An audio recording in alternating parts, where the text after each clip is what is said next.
Come on, Bong! You can do better! Your future daughters or your daughter deserve better.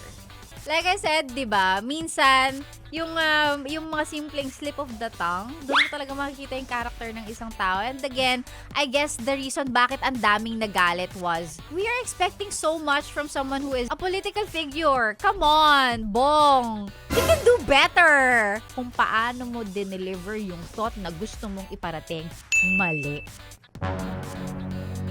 Women's Month pa talaga, be?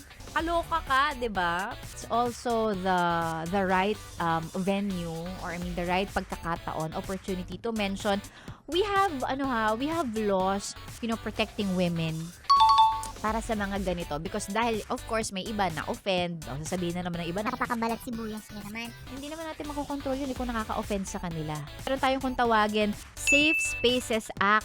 I think yun yung bawal bastos law. Bawal bastos law. It's to address gender-based harassment in streets, workplaces, and public spaces. Matalino ka naman. Magbigay ka ng mas magandang example rather than that. Please lang, 2026 na tayo ngayon. Alam ko, nabanggit ko na to sa mga adlibs ko nung nakaraan, ha? Bagong lipunan na po tayo, bagong Pilipinas. Diba? Makabago na tayo ngayon. Please lang, pakitigil na po yung ganyang mentality towards women. Aanakan lang? Sa bahay lang? We've worked so much to attain this current standing in the society.